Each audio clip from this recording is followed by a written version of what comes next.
ناظرین اکرام السلام علیکم. ہماری خاص پیشکش راہ نجات میں آپ کا تہہ دل سے خیر مقدم ہے. میں ہوں اطہر سعید اس پورے ایک گھنٹے کے سفر میں آپ کے ساتھ. اور ناظرین ہمارے آج کے خاص موضوع پر خاص گفتگو کے لیے ہمارے ساتھ ہمارے اسٹوڈیو میں تشریف فرما ہے معروف عالم مولانا محمود احمد قاسمی صاحب. ہم ان کا اسٹوڈیو میں پرتپاک خیر مقدم کرتے ہیں, استقبال کرتے ہیں. اور ناظرین ہماری دوسری مہمان ثنا سید صاحبہ یہاں پر موجود ہیں جو کہ پرسوز آواز میں منقبت پیش کریں گی. ہم ثنا سید صاحبہ کا بھی اسٹوڈیو میں استقبال کرتے ہیں, ان کا دل کی عمیق گہرائیوں سے خیر مقدم کرتے ہیں. ناظرین آج 10 محرم ہے یعنی یوم عاشورہ, اور آج کا جو دن ہے وہ تاریخ اسلام میں بے حد اہم ہے, بے حد خاص ہے. ناظرین آج کے دن حضرت نوح علیہ السلام کی کشتی جو ہے جودی پہاڑ کے ساحل سے جا ملی تھی.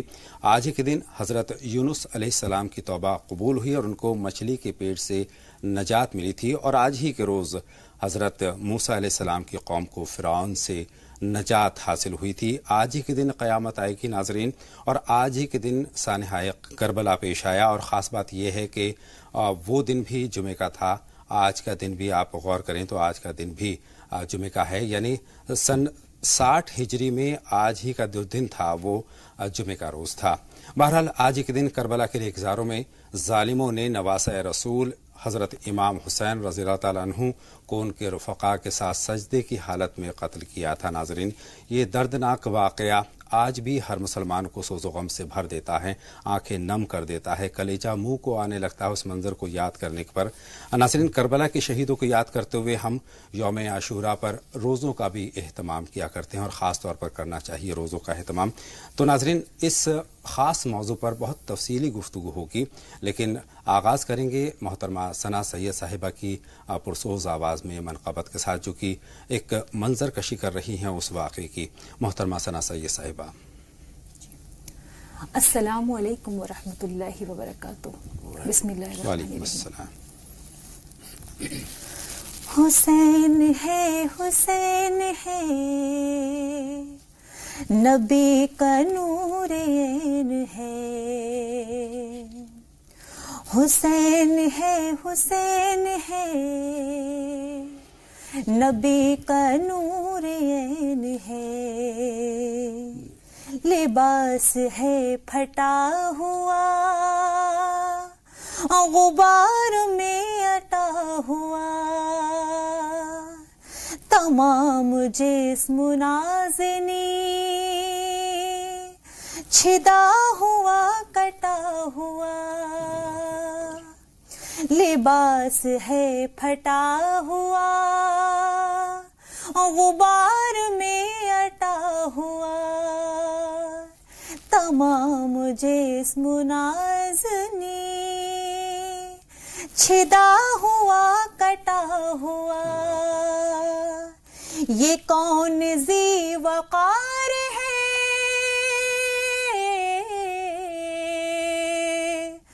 بلا کا شاہ سوار ہے. یہ کون ذی وقار ہے بلا کا شاہ سوار ہے, کہ ہے ہزار قاتلوں کے سامنے ٹٹا ہوا. یہ بالیقین حسین ہے نبی کا نور عین ہے. یہ بالیقین حسین ہے نبی کا نور عین ہے. حسین ہے حسین ہے نبی کا نور عین ہے. یہ کون حق پرست ہے میں رضائے مست ہے, کہ جس کے سامنے کوئی بلند ہے نہ پست ہے. یہ کون حق پرست ہے میں رضائے مست ہے, کہ جس کے سامنے کوئی بلند ہے نہ پست ہے. ادھر ہزار گھات ہے مگر عجیب بات ہے.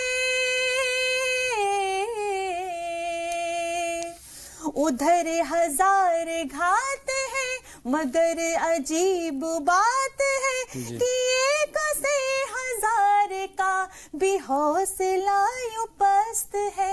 یہ بالیقین حسین ہے، نبی کا نور عین ہے. حسین ہے، حسین ہے، نبی کا نور عین ہے.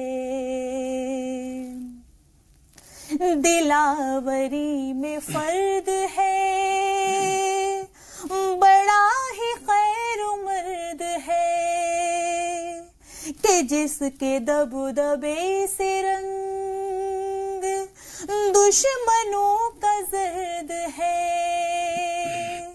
دلاوری میں فرد ہے، بڑا ہی خیر مرد ہے، کہ جس کے دبدبے سے رنگ دشمنوں کا زرد ہے. حبیب مصطفیٰ ہے یہ، مجاہد خدا ہے یہ.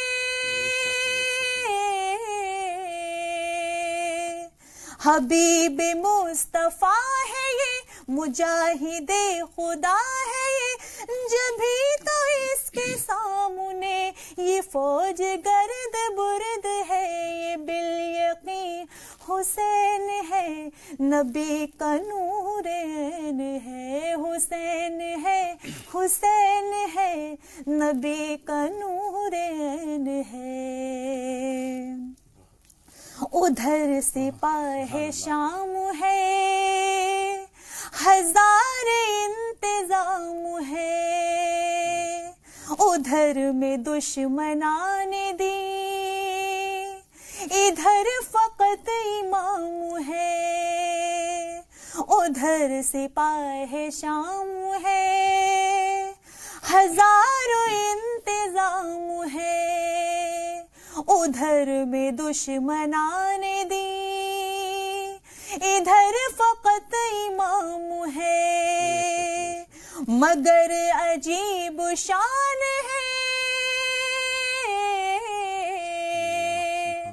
غضب کی آن بان ہے. مگر عجیب شان ہے، غضب کی آن بان ہے. کہ جس طرف اٹھی ہے تیغ بس خدا کا نام ہے. یہ بالیقین حسین ہے، نبی کا نور عین ہے. حسین ہے، حسین ہے، نبی کا نور عین ہے. یہ بالیقین حسین ہے، نبی کا نور عین ہے.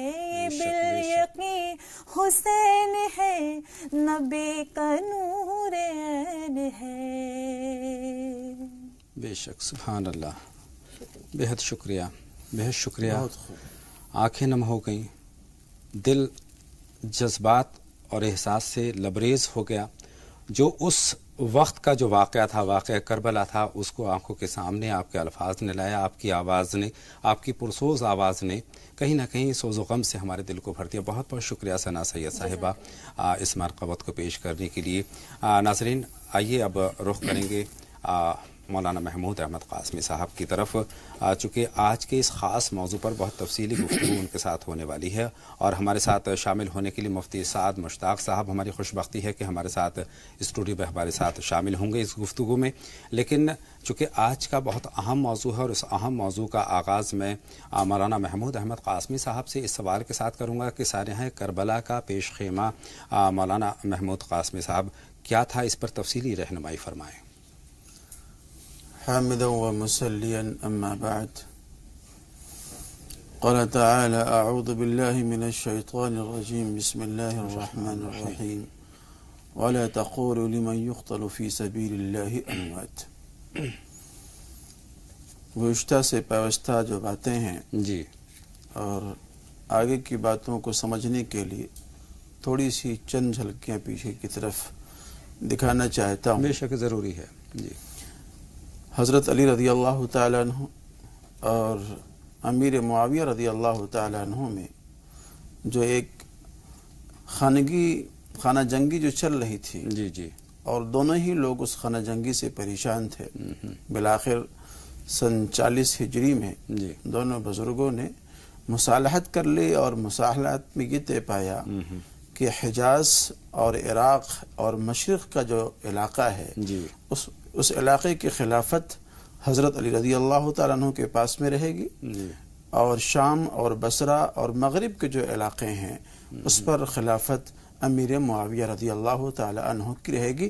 اس پہ بات صاف ہو چکی تھی اور دونوں حضرات اپنی اپنی جگہوں پر مطمئن ہو چکے تھے۔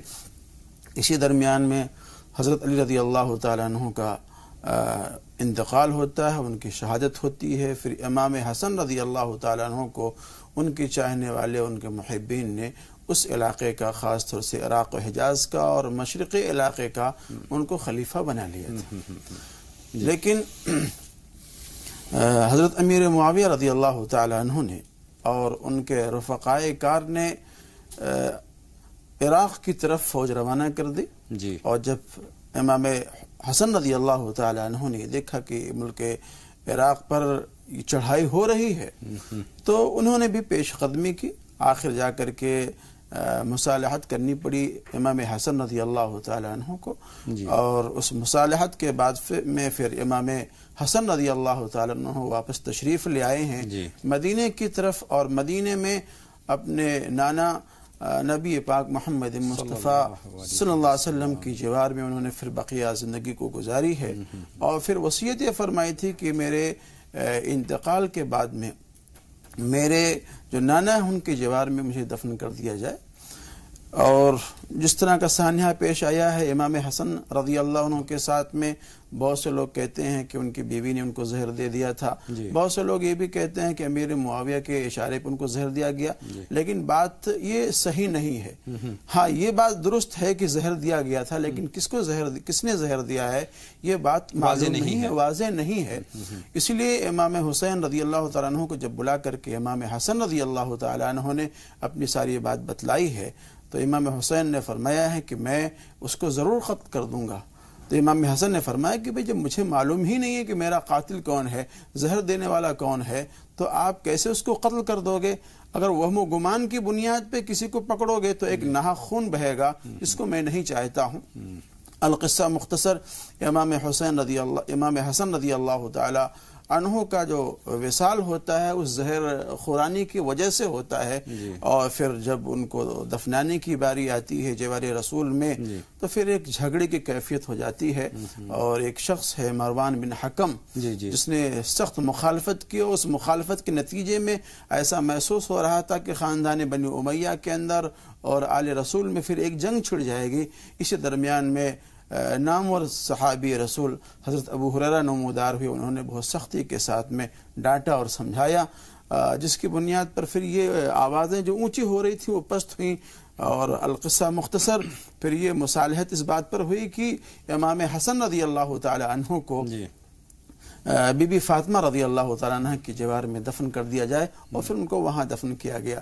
ادھر امیر معاویہ رضی اللہ تعالی عنہ کا وصال ہو جاتا ہے، اور وصال کے بعد میں جو ان کے فرزند ہیں یزید، ان کو باضابطہ ولی عہد بنا دیا گیا تھا ان کے حین حیات زندگی میں، لیکن جب ان کا وصال ہو جاتا ہے تو باضابطہ ان کو تخت نشینی مل جاتی ہے، اور باضابطہ مصر کے اور اسی طریقے سے ملک شام کے وہ والی اور وہاں کے حکمراں بن جاتے ہیں، اور پورا ہی علاقہ اب ان کے انڈر میں آ جاتا ہے۔ جی یہاں تک کہ کوفہ بھی ہے، بصرہ بھی ہے، اور سارے علاقے انہی کے زیر نگی آ جاتے ہیں، زیر اقتدار آ جاتے ہیں۔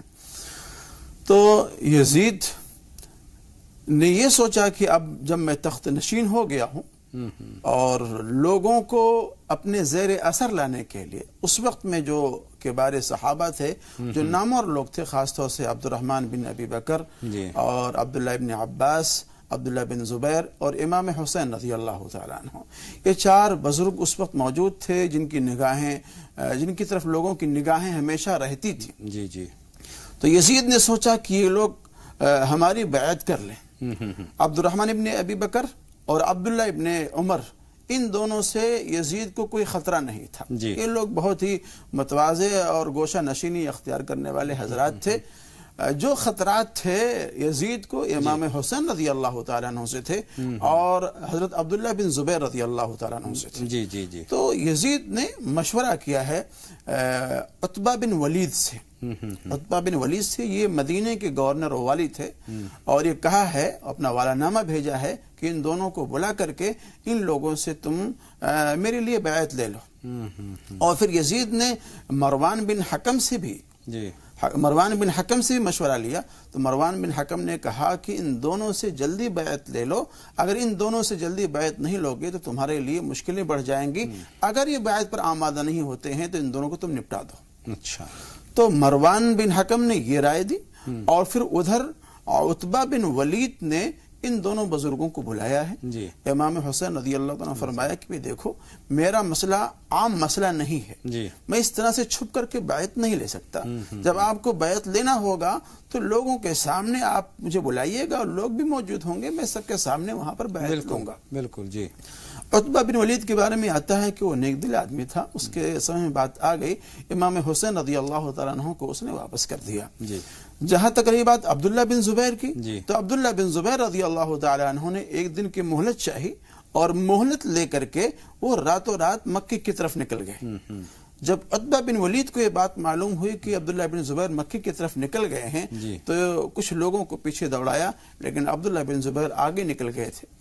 جب یہ بات مروان بن حکم کو معلوم ہوئی ہے کہ امام حسین رضی اللہ تعالیٰ عنہ نے یہ بات کہی ہے اور عبداللہ بن زبیر اس طرح سے نکل گئے ہیں، تو وہ مروان بن حکم عتبہ بن ولید پہ بڑا سخت ناراض ہوا. اس نے کہا کہ تم اب قیامت تک امام حسین سے بیعت نہیں لے سکتے، تم نے بہت بڑی غلطی کی ہے اور نادانی کی ہے. اس طرح سے عبداللہ بن زبیر رضی اللہ تعالیٰ عنہ مکے میں جا کر کے حرم کے اندر پناہ گزین ہو گئے، اور امام حسین رضی اللہ تعالیٰ عنہ نے محمد ابن حنفیہ سے یہ مشورہ لیا کہ مجھے اب اس وقت میں کیا کرنا چاہیے، میں کیا کروں. مدینے میں رہ نہیں سکتا، مدینے میں رہوں گا تو مجھے جبریہ بیعت لینی پڑے گی یزید کی، تو کیا کروں. تو محمد ابن حنفیہ نے یہ مشورہ دیا کہ آپ یہاں سے نکل جائیں اور مکے چلے جائیں. مکے کی طرف جا رہے تھے تو ایک شخص مطیع نام کے شخص ہیں جو محبین علی میں سے ہیں اور آل رسول سے بڑی محبت کرنے والے تھے. وہ راستے میں جب ملے تو پوچھ رہے ہیں امام حسین رضی اللہ تعالیٰ عنہ سے کہ آپ کہاں جا رہے ہیں. جی جی. تو انہوں نے عرض کیا کہ میں مکے جا رہا ہوں. انہوں نے کہا کہ بھئی ایسا ہے، آپ کوفے کا ارادہ مت کیجئے گا، آپ کوفے کا ارادہ مت کیجئے گا، اس لیے کہ کوفیوں نے آپ کے والد صاحب کو بھی دھوکہ دیا ہے اور آپ کے بھائی جان کو بھی دھوکہ دیا ہے. آپ ان پہ اعتبار مت کیجئے گا، آپ جا رہے ہیں مکے چلے جائیں، لیکن کوفے کا رخ مت کیجئے گا. اس طرح سے امام حسین رضی اللہ تعالیٰ مکے گئے ہیں اور مکے میں وہاں پہ قیام کیا ہے.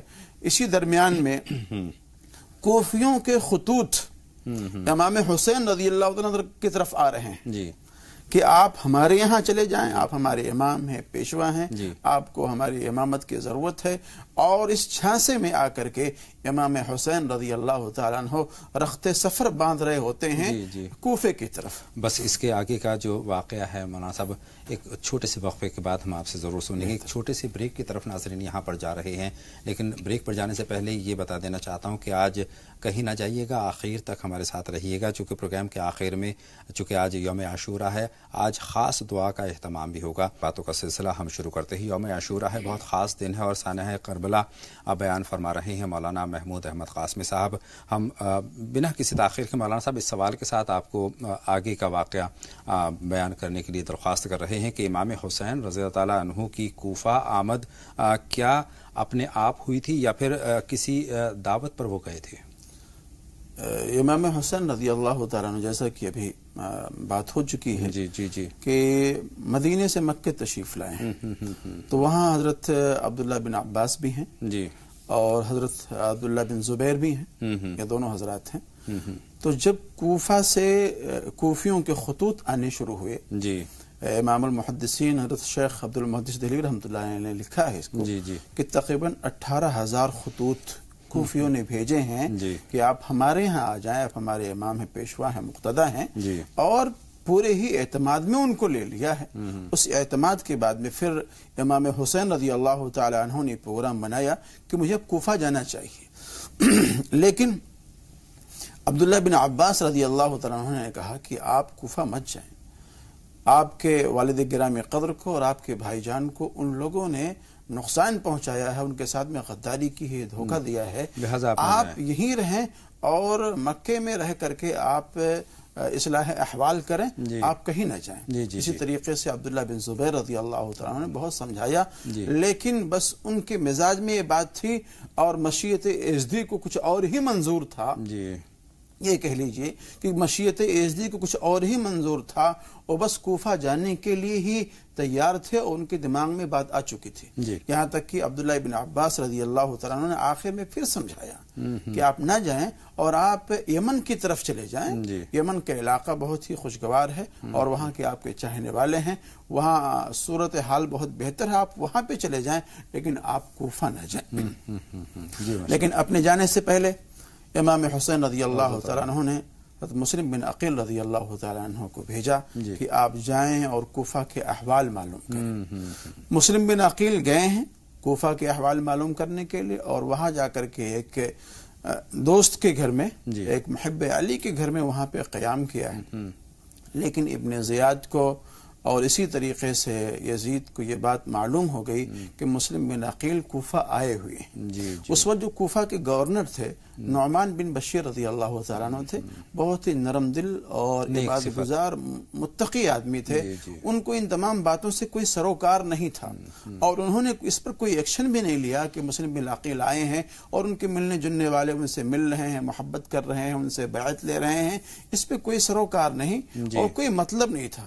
جب یہ بات یزید کو معلوم ہوئی تو بصرہ کے جو والی تھے ابن زیاد، ان کو وہاں سے بلا کر کے اور باضابطہ کوفے کا ان کو گورنر بنا دیا اور والی بنا دیا، اور پھر ابن زیاد نے وہاں آ کر کے اپنے جاسوسوں کے ذریعے یہ معلوم کیا کہ مسلم ابن عقیل کہاں پر ہے۔ مسلم ابن عقیل کے ساتھ میں اس درمیان میں تقریباً 18,000 لوگ 18,000 لوگ ان کے دوست اور ساتھی بن گئے تھے، ان کے رفقائے کار ہو گئے تھے، اور ان 18,000 آدمیوں کو لے کر کے اور احباب کو لے کر کے مسلم بن عقیل رضی اللہ تعالی عنہ نے جا کر کے ابن زیاد کا جو محل تھا اس کو گھیر لیا ہے، اس کا محاصرہ کر لیا ہے، اور ابن زیاد کے پاس میں بس کچھ ہی لوگ تھے اس وقت، چند لوگ تھے، 50 کے قریب لوگ تھے۔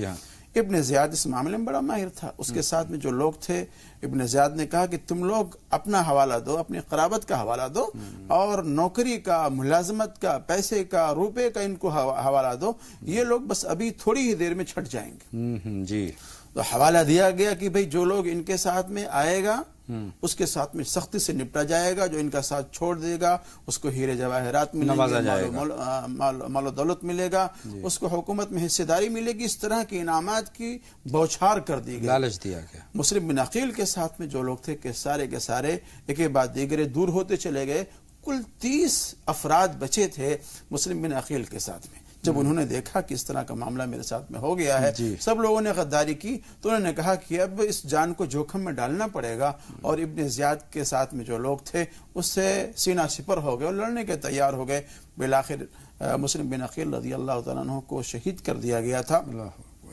اس درمیان میں مسلم بن عقیل رضی اللہ تعالیٰ عنہ جن کے گھر میں پناہ گزی تھے، ان کو وصیت کی تھی کہ آپ میرے بارے میں جو بھی معاملہ ہوگا میری لاش کو دفن کر دینا، اور میرے ساتھ میں جو سلوک ہوا ہے امام حسین رضی اللہ تعالیٰ عنہ کو باخبر کر دینا۔ انہوں نے یہ وصیت جاری کر دی، اور یہ وصیت نامہ جا ہی رہا تھا راستے میں، ادھر سے امام حسین رضی اللہ تعالیٰ عنہ نکل چکے تھے، راستے میں یہ بات معلوم ہوئی کہ مسلم بن عقیل رضی اللہ تعالیٰ عنہ کو شہید کر دیا گیا۔ وہاں امام حسین رضی اللہ تعالیٰ عنہ کے دل میں یہ بات آئی کہ مجھے یہاں سے واپس ہو جانا چاہیے، لیکن مسلم بن عقیل رضی اللہ تعالیٰ عنہ کے جو رشتہ دار تھے، جو ان کے اعزا تھے، انہوں نے کہا کہ میرے بھائی کے ساتھ میں اگر اس طرح کا معاملہ ہوا ہے تو جب تک میں اپنے بھائی کا بدلہ نہیں لے لوں گا تو میں یہاں سے واپس نہیں جاؤں گا۔ پھر امام حسین بھی سوچنے لگے کہ اگر یہ نہ رہیں گے تو میرے رہنے سے کیا فائدہ ہے۔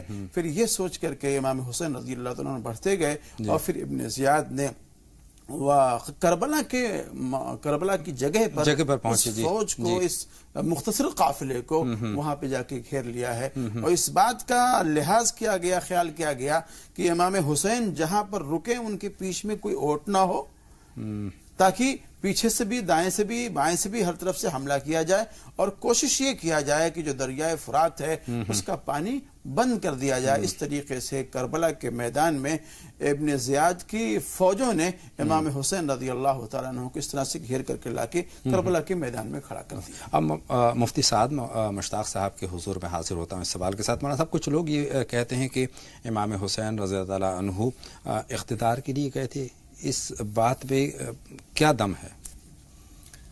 بسم اللہ الحمدللہ والصلاۃ علی نبی اللہ۔ سب سے پہلے میں یہ عرض کرنا چاہوں گا جی کہ یہ جو پورا واقعات کربلا ہے شروع سے لے کر کے آخر تک کہ جو بھی سلسلہ جو آپ کئی دنوں سے چلا رہا ہے، جی ہاں، جی ہاں، جی ہاں، تو اس کے تاریخی جو پس منظر ہے تو اس میں ایک خاص طبقے کی جو تحریرات ہمارے سامنے آئی ہیں، خاص طبقوں کا ایک حکمرانی بھی رہی ہے پوری دنیا پر، تو اسی طرح کے جو مصنفین مفکرین آئے انہوں نے جو تحریرات لکھی ہیں تو اس میں بہت سی باتیں بڑھا چڑھا کر کے بہت ساری باتیں لکھی گئی ہیں۔ جی، اور جیسے علامہ جریر طبری ہیں، وہ بھی ایک خاص طبقے سے تعلق رکھتے تھے۔ ابن شہاب زہری کے بارے میں بھی بہت سارے آرٹیکلز مضامین آ چکے ہیں، تو وہ بھی خاص طبقے سے، تو اتنے بڑے بڑے لوگ ہیں، تو خاص نظریات جب میں کسی بھی طبقے سے جڑا رہوں گا تو انصاف کا جو دامن ہے وہ کہیں نہ کہیں پھسل جاتا ہے۔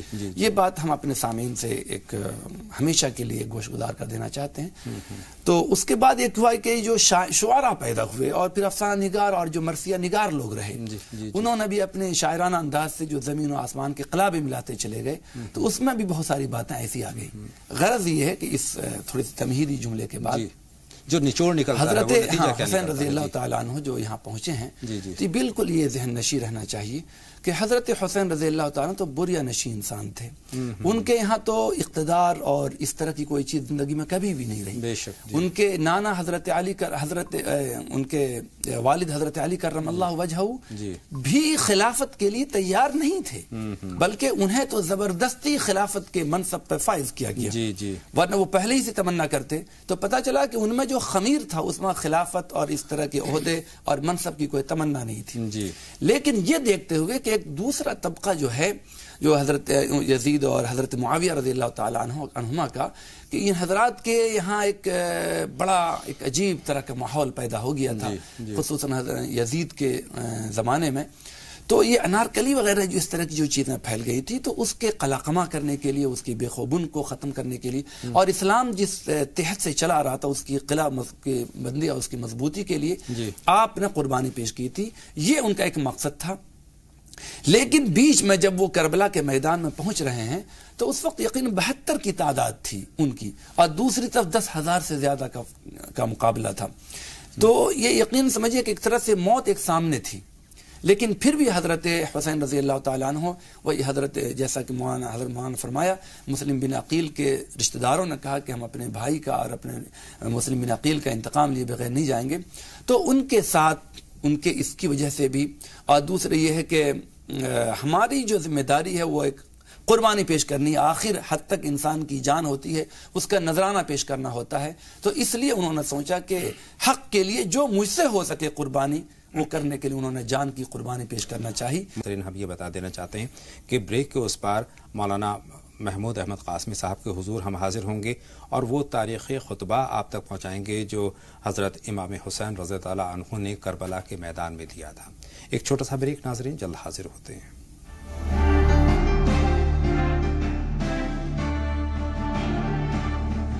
باتوں کا سلسلہ مولانا محمود احمد قاسمی صاحب سے جوڑیں گے۔ ناظرین، وہ تاریخی خطبہ آپ تک ہم پہنچانا چاہتے ہیں جو حضرت امام حسین رضی اللہ تعالیٰ عنہ نے میدانی جنگ میں دیا تھا۔ مولانا محمود قاسمی صاحب۔ امام حسین رضی اللہ تعالیٰ عنہ جب کربلا کے میدان میں پہنچ گئے ہیں اور سن 60 ہجری کا یہ واقعہ ہے، 7ویں محرم الحرام کو دریائے فرات پر پہرے لگا دیے گئے کہ امام حسین اور ان کے آل کو وہاں سے پانی بھی نہ مل پائے۔ حضرت علم بردار حضرت عباس رضی اللہ تعالیٰ، حضرت عباس یہ کچھ اپنے احباب کے ساتھ میں جا کر کے پانی لے کر کے وہاں سے آئے تھے، اور ان کے پاس میں جو زاد راہ تھا، توشہ تھا، یہ زاد راہ، توشہ، یہ ساری چیزیں ختم ہو چکی تھی، سبھی لوگ پیاسے تھے، اور وہاں پانی پر پہرے تھے، دریائے فرات پر پہرے تھے، اور پانی نہیں لینے دیا جا رہا تھا. وہ کیفیت کیا ہوگی، وہ عالم کیا ہوگا اس تپتے ہوئے صحرا اور ایکزار کے اندر امام حسین رضی اللہ تعالی عنہ کے ساتھ میں تصور سے بھی رونگٹے کھڑے ہو جاتے ہیں اس کے. اور کس کا خاندان تڑپا ہے؟ اللہ کے رسول کا خاندان. کس کا خاندان تڑپا ہے؟ امام حسین کا اور جگر گوشے بطول کا خاندان وہاں تڑپا ہے، پیاسا ہے، بے چین ہے.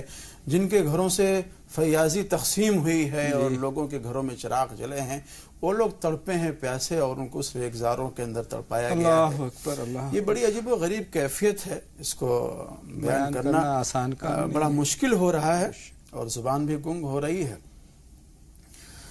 تو امام حسین رضی اللہ تعالی عنہ کے ساتھ میں جو مد مقابل تھے اس میں ایک شخص تھا جس کا نام تھا سعد.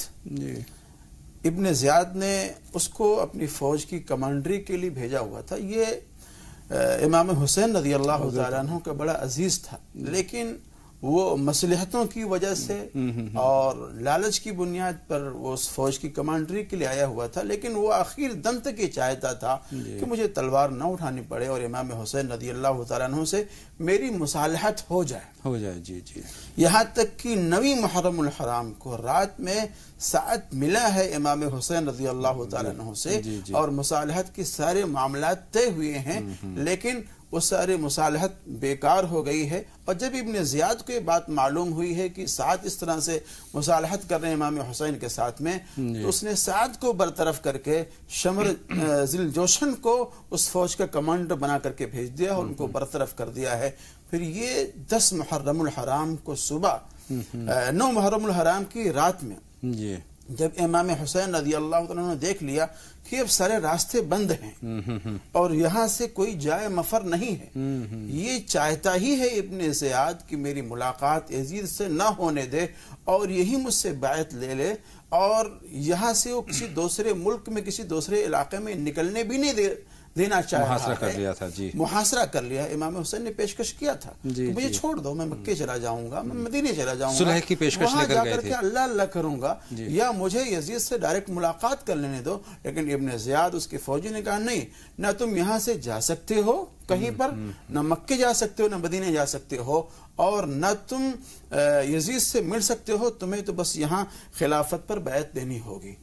تو امام حسین رضی اللہ تعالی عنہ نے جب یہ دیکھ لیا سارا معاملہ، تو اپنے محبین سے، رشتہ داروں سے، اعزا اقربا سے کہا کہ دیکھو موت بالکل سامنے ہے، بے شک، اور جو کچھ مقصود ہے وہ میں مقصود ہوں، میری جان لینا چاہتے ہیں، بس تم لوگ سب آزاد ہو، رات کی تاریکی میں جہاں جانا چاہو تم لوگ چلے جاؤ، منتشر ہو سکتے میرا راستہ چھوڑ دو، میرا یہ خون بہا دیں گے تو یہ لوگ مطمئن ہو جائیں گے، میری جان ان کو پیاری، میری جان ان کو عزیز ہے، میری جان لینا چاہتے ہیں لوگ.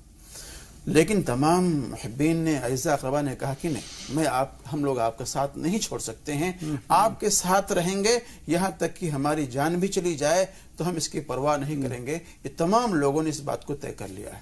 10 محرم الحرام کو جب صبح ہوئی ہے اور امام حسین علی مقام نے جب دیکھ لیا کہ اب کوئی چارہ نہیں ہے، تو پھر اپنے فوجوں کو مرتب کیا. ایک ننھی سی فوج، مختصر سی فوج، ایک چھوٹا سا قافلہ ہے جس میں ننھے منھے بچے ہیں اور بابردہ نشین خواتین ہیں، آل رسول میں سے ہیں.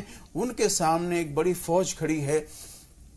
امام حسین رضی اللہ تعالیٰ عنہ نے بیچ میں اپنے چچیرے بھائی عباس علمبردار کو کھڑا کیا، دائیں طرف زہیر کو کھڑا کیا، بائیں طرف حبیب بن مطہر کو کھڑا کیا. اس طرح سے ایک چھوٹی سی لیکن بہت ہی پاکیزہ فوج کھڑی ہوئی مقابلے کے لیے، اور سامنے مد مقابل میں شمر ذل جوشن ہے اور اس کے متبعین اور اس کے حواری ہیں اور ابن زیاد کے چاہنے والے ہیں. امام حسین رضی اللہ تعالی عنہ نے ایک بہت ہی جاندار اور بہت ہی اہم ترین خطبہ وہاں پہ ارشاد فرمایا، اور شاید اس لیے بھی کہ شاید کہ یہ میرا خطبہ کارگر ہو جائے اور یہ بات بن جائے، ان کے دل میں کچھ میری محبت پیدا ہو جائے. اور یہ حوالہ دیا ہے امام حسین رضی اللہ تعالیٰ عنہ نے کہ تم میں سے جو لوگ مجھے جانتے ہیں اور جو نہیں جانتے ہیں وہ آگاہ ہو جائیں، ان کو معلوم ہو جانا چاہیے کہ میں آقا نامدار تاجدار بطحا محمد مصطفیٰ صلی اللہ علیہ وسلم کا میں نواسا ہوں، علی کا لخت جگر ہوں اور فاطمہ کا نور نظر ہوں، جعفر طیار کا میں بھتیجا ہوں.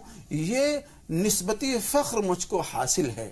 اور اس کے علاوہ اللہ کے رسول نے یہ بھی فرمایا ہے کہ میں نوجوانوں کا جنت میں سردار ہوں گا. اور میں نے آج تک جھوٹ نہیں بولا, میری کبھی نماز قضا نہیں ہوئی, میں نے کسی کو قتل نہیں کیا ہے, اور تاکہ مجھے قصاص میں قتل کیا جائے ایسا بھی کوئی میرے ساتھ میں معاملہ نہیں ہے. تو میرا خون کیوں لینا چاہتے ہو, میرا خون تم لوگ کیوں بہانا چاہتے ہو؟ یہ مؤثر ترین خطبہ امام حسین رضی اللہ تعالی عنہ نے ان کے سامنے پیش کیا. لیکن ان لوگوں کو کوئی جنبش نہیں ہوئی, کوئی حرکت نہیں ہوئی, کوئی فرق نہیں پڑا. اور پھر اس کے بعد میں آگے جو حالات پیش آئے ہیں اس پر انشاءاللہ بات ہوگی, لیکن اس سے پہلے وہ تاریخ خطبہ مولانا صاحب عنایت کر دیں. جی, اس کا مفہوم آپ نے پہنچا دیا ہے, بہت بہت شکریہ. اب میں مولانا صاحب کے حضور آنا چاہتا ہوں. مفتی سعد مشتاق صاحب, امام حسین رضی اللہ تعالیٰ عنہ کی شہادت کا منظرنامہ کیا تھا, کیا ماحول تھا اس وقت؟ سب سے پہلے جیسا کہ حضرت مولانا نے فرمایا کہ بالکل 10ویں تاریخ کے صبح میں دونوں طرف کے جو لوگ تھے وہ بالکل ایک دم صف آرا ہو چکے تھے, دونوں کی صفیں لگ چکی تھیں, اور ایک طرف ایک جم غفیر ہے. اس وقت بھی یہ موقع تھا کہ آپس میں ایک گفتگو ہو سکتی تھی, لیکن جو بیچارہ کہ ابو سعد کی جگہ پر شمر کو اس کی جگہ پہ براجمان کر دیا گیا تھا, لیکن اس نے یہ نہیں چاہا کہ اب یہ آخری منزل ہی ہو. دراصل حضرت حسین رضی اللہ تعالیٰ عنہ یزید سے ملاقات کے بعد یہ مسئلہ حل ہو جاتا, لیکن وہ ابن زیاد, حسن ابن زیاد یہ چاہتا تھا کہ وہ ان کے ہاتھ پہ پہلے بیعت ہو جائے. وہ اس کے لیے تیار نہیں تھے کہ مطلب وہ چاہتا تھا کہ پہلے میرے ہاتھ پہ بیعت ہو جائے پھر اس کے بعد یزید کے ہاتھوں پہ. لیکن حضرت حسین رضی اللہ تعالیٰ عنہ اگر یزید کی بات ہوتی تو کسی نہ کسی مرحلے میں, آخر اس تک مرحلے میں کچھ سوچا جا سکتا تھا یا وہاں ملاقات کی شکل میں. غرض یہ ہے کہ جب یہ بات نہیں بنی تو اس نے اشارہ کر دیا, اور پھر اس کے بعد تیروں کی جو بوچھار ہوئی تو وہ چھوٹے چھوٹے ننھے منھے بچے جو ان کی گود میں تھے ان کو تیر آ کر کے لگ رہے تھے, اور جب وہ پیاس کی شکل میں جب وہ چلا رہا تھا بچہ تب بھی پانی تک ان کو نہیں پہنچ پا رہا تھا. مختصر یہ کہ ایک ایک کر کے تمام شہادتیں ہوتی چلی. غرض یہ ہے کہ مغرب کے بعد حضرت حسین رضی اللہ تعالیٰ عنہ بھی کو بھی ان لوگوں نے لوٹ کر آئیں گے اس موضوع اور پر. پھر سرم قلم کرنے کے بعد سر مبارک کو کے تشت پہ رکھا گیا, اور پھر یہ حضرت یعنی یہاں سے ملک شام گیا اور یزید کی خدمت میں اس کو پیش کیا گیا. سجدے کی حالت میں جب وہ تھے تب ان کو سر قلم کیا گیا, سر کو الگ کر دیا گیا اور اس کو تشت پہ رکھا گیا. اور اس وقت آسمان اس کو دیکھ رہا تھا, زمین اسے لہو لہان ہو رہی تھی, اور جو ان کی بہن زینب تھی جو ان کی چھوٹی بہن تھی, تو وہ لوگ اپنی نظروں کے سامنے اس پورے کارنامے کو, سورے واقعے کو دیکھ رہی تھی. کیا گزر رہی ہوگی اس وقت کہ نواس رسول جن کی بنا پہ دنیا کائنات وجود میں آئی ہے, ان کا نواسا, ان کا سر الگ کیا جا رہا ہے اور ان کو لے جایا جا رہا ہے. یہاں تک کہ پھر وہ لوگ قیدی بنا کر کے پہلے کوفہ لے جایا گیا, پھر کوفہ کے بعد ان کو شام لے جایا گیا. تو ناظرین, یہ جو خاص آج ہمارا جو موضوع ہے اس کی وجہ سے ہم کالز نہیں لے پا رہے ہیں. امید ہے کہ آپ انشاءاللہ تعالی کل کال کریں گے اور اپنے تمام جو سوالات ہیں وہ یہاں پہنچائیں گے اور اپنے اس پر رہنمائی حاصل کریں گے. آج چونکہ یہ بہت تفصیلی یہ منظرنامہ تھا اس لیے ہم معذرت خواہ ہیں, لیکن باتوں کا سلسلہ چونکہ بہت اہم ہے مولانا صاحب, تو اس تسلسل کو میں لیتے ہوئے اب میں آپ کو اس طرف لے جاتا ہوں کہ اس طرح سے جو لٹا پٹا جو قافلہ تھا وہ یزید کے دربار میں پہنچا, اور وہاں پر بھی ایک تاریخ خطبہ ہوا سیدہ زینب رضی اللہ تعالیٰ عنہا کا. تو وہ تاریخ خطبہ بھی ہمارے ناظرین تک پہنچائیں, اس کا مفہوم. غرض یہ ہے کہ یہاں سے جب یہ قافلہ لٹ پٹ کر کے اور لے جایا گیا تو کئی دنوں کے بعد 8ویں دن یہ قافلہ وہاں پہنچ پایا ملک شام, اور وہاں یزید کا قافلہ تاریخی اعتبار سے سجایا جا رہا تھا. ایک اس کی بہت بڑی کامیابی تھی, اور اس کے بعد ان کی حکومت, ان کے اقتدار میں پورا جوش آنا تھا. اب کوئی باقی نہیں رہا تھا. تو جس کچھ وقت سجانے میں لگ گیا, اس وقت تک ان جو لوگ یہاں سے لے جائے گئے تھے, انہیں میں اپنی زبان سے قیدی کہنا مجھے اچھا نہیں لگتا, جو لے جائے گئے تھے ان کو کھڑا رکھا گیا. تو مورخین لکھتے ہیں کہ اتنی دیر کھڑا رکھا گیا کہ ان کے پیر سوج گئے. اس موقع پر جب یزید اپنے اس پہ وہ جلوہ نشیں ہوئے تو اس کے بعد اس نے یہ کہا, اور یہ کہا بھی جاتا ہے کہ حضرت حسین رضی اللہ تعالیٰ عنہ کو جو سر مبارک تھا اس تشت میں, تو ان کے دانتوں پر اپنی چھڑی سے اس نے کریدتے ہوئے کچھ الفاظ کہے کہ اگر خزرج کے لوگ ہوتے تو آج وہ دیکھتے کہ بنو ہاشم کے ساتھ ہم نے کیا تفصیلی. تو اس کے بعد جب یہ بولنے لگا وہ تو حضرت سیدہ زینب رضی اللہ تعالی عنہ کا جو ایک حمیت تھی ان میں، جو غیرت تھی اور جو جوش ایمانی تھا، وہ بھڑک اٹھا اور انہوں نے کھڑے ہو کر کے کہا اور یزید سے مخاطب ہو کر کے انہوں نے ایسے موقع پہ جب وہ ایک قیدی کی حیثیت سے گئی ہیں اور سامنے ایک بڑی طاقت والا ہے جس نے ان کے بھائی کو سر قلم کیا ہے، لیکن ان کا جو جوشیلا خطبہ ہے وہ قابل تعریف ہے. کئی خطبے منقول ہیں لیکن ان میں سے جو بہت زیادہ تاریخی اعتبار سے صحیح لگا اس میں یہ تھا، انہوں نے یہ کہا کہ یزید تم کیا سمجھتے ہو کہ تم نے زمین ہمارے لیے تنگ کر دی ہے، آسمان کی وسعت کو تم نے ہمارے لیے تنگ کر دیا ہے، لیکن کیا تمہیں اس چیز کا علم نہیں ہے کہ تم کل اللہ کے حضور میں جو حاضر ہوگے تو کیا چیز لے کر حاضر ہوگے؟ کیا یہی لے کر حاضر ہوگے کہ تم نے اللہ کے رسول کے اولاد کا تم نے خون بہایا ہے، تم ان کو عزت پامال کی ہے، تم کیا یہی نیک اعمال لے کر کے اللہ کے حضور میں حاضر ہوگے؟ پھر انہوں نے کہا کہ اے اللہ تو انصاف کرنے والا ہے، تو ہمارا انصاف کر، وانتقم من ظلمنا، اور جس نے ہم پہ ظلم کیا اسے تو انتقام لے، واحلل غضبک من سفک دماءنا، اور تو اپنا غضب ان پہ نازل فرما جس نے ہمارا خون بہایا ہے، جس نے ہمارے رشتہ داروں کو قتل کیا ہے.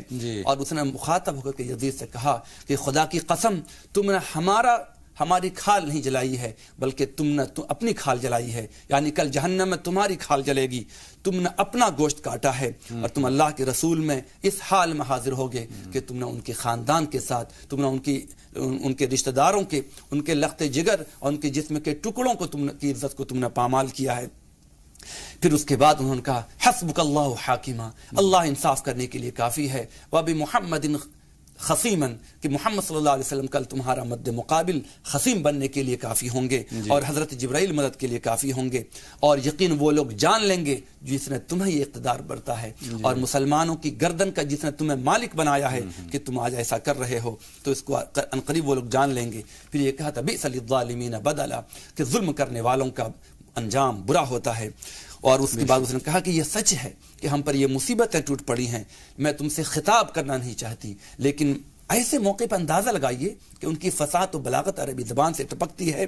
اس نے کہا کہ میں تمہاری طاقت کو گھٹیا سمجھتی ہوں، میں تمہاری اس طاقت کو میں کچھ بڑا نہیں سمجھتی، تمہاری زجر و توبیخ کو میں کا انکار کرتی ہوں، میری آنکھیں رو رہی ہیں لیکن میرا دل زندہ ہے. تم جو تم تدبیر کرنا چاہتے ہو کر لو، تم اپنی کوششیں کر لو، تم چاہتے ہو ہمارے نام و نشان کو مٹا دو، لیکن تم مٹ جاؤ گے، ہمارا نام و نشان نہیں مٹے گا. بہت شکریہ. اور اب مولانا محمود احمد قاسمی صاحب کے حضور آتا ہوں، چونکہ یوم عاشورہ ہے، آج بےحد خاص دن ہے، جمعے کا روز ہے، مخصوص دعا کا اہتمام کی درخواست کرتا ہوں خاص طور پر. بسم اللہ الرحمن الرحیم. اللهم صل على سيدنا مولانا محمد وبارك وسلم. اللهم انت السلام منك السلام، حينا ربنا بالسلام وادخلنا دار السلام يا ذي الجلال والإكرام. اللهم أرنا الحق حقا وارزقنا اتباعه وأرنا الباطل باطلا وارزقنا اجتنابه. رب اغفر وارحم وأنت خير الراحمين. لا إله إلا أنت سبحانك إني كنت من الظالمين. اے اللہ ہم تمام لوگوں کے گناہوں کو معاف فرما، خطاؤں کو لغزشوں کو درگزر فرما. اے کریم آقا صراط مستقیم پہ چلنے کی توفیق برحمت فرما، 5 وقتہ نمازیں قائم کرنے کی توفیق عطا فرما، پریشان حالوں کی پریشانیوں کو دور فرما، مریضوں کو شفاء کاملہ عطا فرما، مقروضین کے قرض کو اللہ غیب سے پورا فرما. اللہ ہم لوگوں کے اعزاء اقربا میں سے اللہ راہ نجات عزیز سلام کے دیکھنے والوں میں سے جو لوگ بھی بے اولاد ہیں ان کو نیک صالح اولاد عطا فرما. الہ العالمین جو لوگ بے نکاح ہیں ان کو ان کے مناسب کا، ان کے جوڑ کا، ان کے رشتہ عطا فرما. اے اللہ ہم تمام لوگوں پر اپنا فضل و کرم نازل فرما، اپنی رحمت خاصہ نازل فرما. اے اللہ رزق حلال واسع نصیب فرما، رزق حرام سے محفوظ فرما. اے الہ العالمین اپنا فضل و کرم، اپنی رحمت خاصہ نازل فرما. وصلی اللہ علی النبی الامی وعلی آلہ وصحبہ وبارک وسلم تسلیما کثیرا کثیرا برحمتک یا ارحم الراحمین. رحمتی مولانا صاحب بہت بہت شکریہ ہمارے آج کے موضوع پر بہت تفصیلی رہنمائی فرمانے کے لیے. پوری جو منظر کشی تھی اس دور کا جو پورا جو تاریخی واقعہ تھا وہ آپ نے سامنے لائے. بہت بہت شکریہ تشریف آوری کا اور تمام رہنمائی فرمانے کا. اب مفتی سعد مشتاق صاحب کے ہم خاص طور پر ممنون و مشکور ہیں کہ انہوں نے اپنا وقت نکالا، یہاں پر آئے اور ہماری رہنمائی فرمائی. بہت بہت شکریہ. تو ناظرین، یہ تھا راہ نجات کا ہمارا خاص شمارہ. انشاءاللہ تعالی آئندہ ملاقات کے وعدے کے ساتھ اپنے میزبان اطہر کو بھی اب یہی اجازت دیں. آپ دیکھتے رہیں زی سلام.